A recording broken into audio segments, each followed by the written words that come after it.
가족들과 함께 바다를 항해하다가 큰 풍랑을 만났습니다. 가족들을 비롯하여 함께 탄 승객들은 모두 두려움에 떨었습니다. 하지만 이 장군은 조금도 당황하지 않고 가족들을 안심시켰습니다. 얼마 지나지 않아 폭풍은 가라앉았고 안정을 되찾은 부인이 남편에게 이렇게 말했습니다. 여보, 가족이 다 죽을지도 모르는데 당신은 어쩌면 그렇게 태어날 수 있었어. 그러자 장군은 갑자기 옆에 차고 있었던 칼을 빼어 부인의 목을 겨누며 말했습니다. 여보, 나는 지금 이 칼로 당신의 목을 찌를 수도 있어. 이 칼이 두렵지 않소? 부인이 말합니다. 무섭지 않습니다. 아무리 무서운 칼이라도 그 칼이 내가 사랑하는 내 남편 손 안에 있는데 내가 어찌 두려워하겠습니까? 그러자 장군은 이렇게 말했습니다. 나도 그렇소. 우리가 우리를 사랑하시는 전능하신 하나님의 손 안에 있는데 내가 어찌 저 풍랑이 두렵단 말이요. 우리도 살다 보면 예기치 않는 인생의 풍랑을 만납니다. 그리고 그 풍랑 때문에 마음이 꺾이고 육신이 꺾이고 인생이 꺾이고 낙심과 좌절에 빠질 때가 있습니다. 그러나 우리가 그 순간에도 절망하지 말아야 될 이유는 우리가 전능하신 하나님의 손 안에 있기 때문입니다. 하나님은 풍랑 가운데 계시고 풍랑 위에 계시고 풍랑 자체를 다스리시는 분이십니다. 어떤 위기를 만났어도 하나님의 손 안에 거하시기를 바랍니다.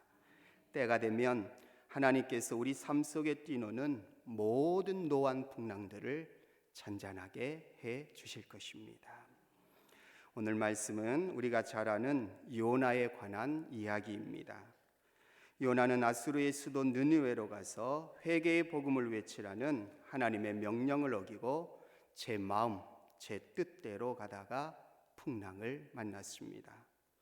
물고기 뱃속에서 3일 동안 죽을 고생 다 했습니다. 하지만 요나는 그 죽음이라는 절망 가운데서 하나님이라는 소망을 붙잡고 인생을 역전하며 승리한 사람입니다. 요나는 어떻게 그 고난을 탈출할 수 있었을까요? 오늘 요나서를 통해서 주시는 하나님의 음성을 경청하고자 합니다. 첫째, 하나님의 구원을 확신해야 합니다. 요나는 자신이 당한 고난을 다음과 같이 고백했습니다. 오늘 말씀 2절을 보면 내가 스올의 뱃속에서 부르짖었더니, 3절을 보면 큰 물이 나를 둘렀고 주의 파도와 큰 물이 다 내 위에 넘쳤나이다. 5절을 보면 물이 나를 영혼까지 둘러싸우며 기품이 나를 에워싸고 바다풀이 내 머리를 감쌌나이다. 6절을 보면 내가 산의 뿌리까지 내려가 싸우며 땅이 그 빗장으로 나를 오래도록 막아 싸우나. 요나는 더 이상 살 가망성이 없는 절망 상태에 빠졌습니다. 이러한 요나의 상황을 한마디로 요약해주는 구절이 있는데요. 1장 17절입니다. 여호와께서 이미 큰 물고기를 예비하사 요나를 삼키게 하셨으므로 요나가 밤낮 3일을 물고기 뱃속에 있으니라. 요나는 원치 않는 풍랑을 만나 바다에 던져졌고 큰 물고기 뱃속에서 죽게 되었습니다. 우리도 인생이라는 큰 바다를 항해하면서 요나처럼 원치 않는 풍랑을 만날 수 있습니다. 그 풍랑으로 인하여 우리의 인생의 배가 가라앉을 때도 있고 산산이 부서지고 파산될 때도 있습니다. 사업에 실패하기도 하고 인간관계에 실패하기도 하고 건강에 실패하기도 하고 자녀 교육에 실패하기도 합니다. 하지만 우리는 여기서 한 가지, 잊지 않고 주목해야 할 사실이 있습니다. 고난이 요나의 모든 것을 삼켰지만 결코 삼키지 못한 것이 있습니다. 아니, 절대로 삼킬 수 없는 것이 있습니다. 첫째, 하나님을 삼키지 못했습니다. 둘째, 그 하나님을 향한 요나의 믿음을 삼키지 못했습니다. 혹시 지금 어떤 풍랑을 만났나요? 어떤 물고기 뱃속에 갇혔나요? 낙심하지 마세요. 하나님이 살아계시기 때문입니다. 그리고 두려워하지 마세요. 그 하나님을 믿는 우리의 믿음이 아직도 견고하게 서 있기 때문입니다. 고난 속에 함몰되지 말고 고난 위에 계신 하나님을 바라보십시오. 비록 고난이 우리의 모든 것을 빼앗아간다 할지라도 하나님을 향한 우리의 믿음이 있는 한 우리의 인생은 반드시 역전될 것입니다. 만유인력을 발견한 천재 물리학자 아이작 뉴턴에 관한 이야기입니다. 뉴턴은 세상을 떠날 때쯤에 그만 건망증이 생겨서 모든 것을 다 잊어버렸다고 합니다. 자신의 나이를 잊어버렸습니다. 생일도 잊어버렸습니다. 친구나 후배들이 찾아와 인사를 해도 이름을 기억하지 못했습니다. 그 천재가 일생을 가깝게 지내온 사람들도 알아보지 못하고 자네 누군가 라고 했다니 지켜보는 사람들이 얼마나 안타까웠겠습니까? 한 번은 누가 하도 답답해서 뉴턴에게 이렇게 물었습니다. 선생님, 모든 것을 다 잊어버리셨다고 하는데 그럼 선생님께서 지금 기억하고 계신 것은 무엇입니까? 뉴턴이 대답합니다. 나는 다 잊어버렸지만 두 가지 사실만은 기억하고 있다네. 하나는 내가 죄인이라는 사실인 것과 다른 하나는 예수님이 나의 구주라는 사실. 나는 이 두 가지를 잊지 않고 있다네. 그렇습니다. 우리가 모든 것을 잃어버리고 잊어버릴지라도 예수님이 우리 인생의 구원자라는 사실만은 기억하시기를 바랍니다. 그러면 하나님이 우리를 기억해 주실 것입니다. 내 이름을 기억해 주시고 내 인생을 기억해 주시고 내 눈물을 기억해 주실 것입니다. 내 가정을 기억해 주시고 내 자녀를 기억해 주시고 연약하고 부족한 내 기도도 기억해 주실 것입니다. 둘째, 우리는 기도해야 합니다. 요나가 죽음의 큰 고난을 당했을 때 한 일이 무엇이었나요? 기도였습니다. 1절, 2절을 보겠습니다. 요나가 물고기 뱃속에서 그의 하나님 여호와께 기도하여 이르되 내가 받는 고난으로 말미암아 여호와께 불러 아뢰었더니 주께서 내게 대답하셨고 내가 스올의 뱃속에서 부르짖었더니 주께서 내 음성을 들으셨나이다. 7절을 보겠습니다. 내 영혼이 내 속에서 피곤할 때에 내가 여호와를 생각하였더니 내 기도가 주께 이르러 싸우며 주의 성전에 미쳤나이다. 요나가 물고기 뱃속에서 할 수 있는 일은 무엇 하는 것 뿐이었습니까?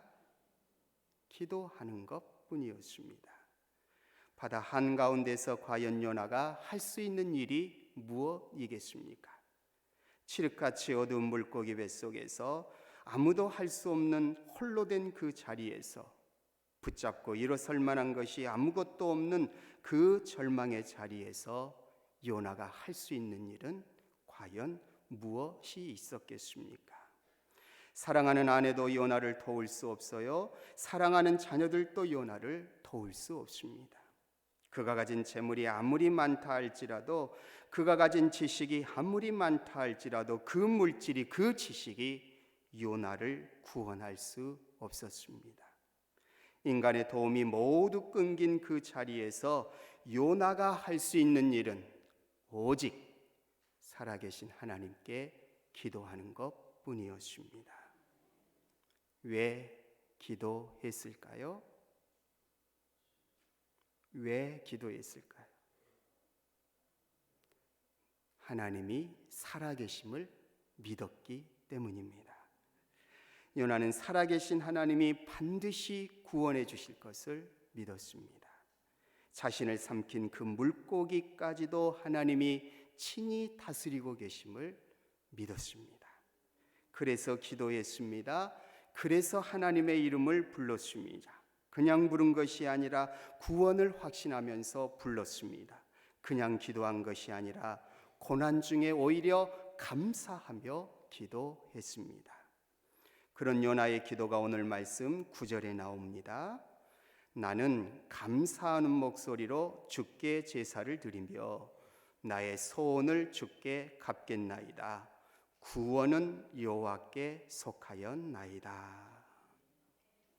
구원은 여호와께 속하였나이다. 고난당한 요나의 신앙 고백입니다. 죽음을 앞둔 요나의 신앙 고백입니다. 이런 요나의 신앙 고백이 우리의 신앙 고백 되기를 바랍니다. 요나가 이렇게 믿음으로 기도하고 구원의 하나님을 선포하자 놀라운 일들이 일어났습니다. 10절을 보겠습니다. 여호와께서 그 물고기에게 말씀하시매 요나를 육지에 토하니라. 하나님께서 요나를 살려주셨습니다. 구원하셨습니다. 죽음에서 토해내게 하셨습니다. 요나의 간절한 기도를 들어주셨습니다. 그렇습니다. 구원은 누구에게 있나요? 사람에게 달린 게 아닙니다. 구원은 하나님께 있습니다. 우리가 그 하나님께 기도하면 그러므로 살아납니다. 구원을 얻습니다. 반드시 회복됩니다. 기도는 우리를 고난에서 토해내게 만드는 하나님의 능력입니다. 하나님이 명령하시자 물고기가 요나를 토해낸 것처럼 하나님은 이 시간도 기도하는 우리를 향해 이렇게 명령하고 계심을 확신하시길 바라요. 고난아 나의 백성을 토해낼지어다. 질병아 나의 백성을 토해낼지어다. 죽음아 나의 백성을 토해낼지어다. 한번 여쭤볼게요. 분명하고 확실하게 한번 대답해 보세요. 요나가 당한 고난은 순종 때문인가요? 불순종 때문인가요? 확실하게 대답해 보세요. 순종해서 고난당했어요? 불순종해서 고난당했어요? 네, 불순종했습니다. 그럼 하나님은 그런 불순종한 요나의 기도라도 들어주셨나요? 거절하셨나요? 구원해 주셨나요? 죽도록 내버려 두셨나요? 맞습니다. 들어주셨고 구원해 주셨습니다. 이것이 바로 우리를 향한 어쩔 수 없는 하나님의 사랑입니다.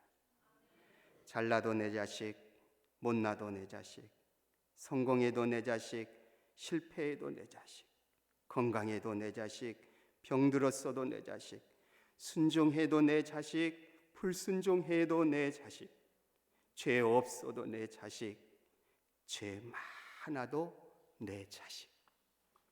이것이 바로 우리를 향하신 어쩔 수 없는 하나님의 사랑입니다. 그러므로 순종했든지 불순종했든지 기도하시기를 바랍니다. 하나님은 기도하는 자를 물리치지 않으십니다. 기도하는 자를 사랑하시고 기도하는 자를 용납하시고 기도하는 자에게 은혜를 베풀어 주시고 기도하는 자에게 회복의 은총을 베풀어 주십니다. 지금 어떤 모습 가운데 있든지 기도의 자리로 나아가시기를 바랍니다. 이제 박목월 시인이 쓴 내리막길의 기도라는 아주 두 줄짜리 짤막한 시 한 편 소개하면서 말씀을 맺으려고 합니다. 오르막길이 숨차듯 내리막길도 힘에 겹다. 오르막길의 기도를 들어주시듯 내리막길의 기도도 들어주옵소서. 아멘. 이 시간 주신 말씀 생각하면서 찬송 406장 부르시겠습니다.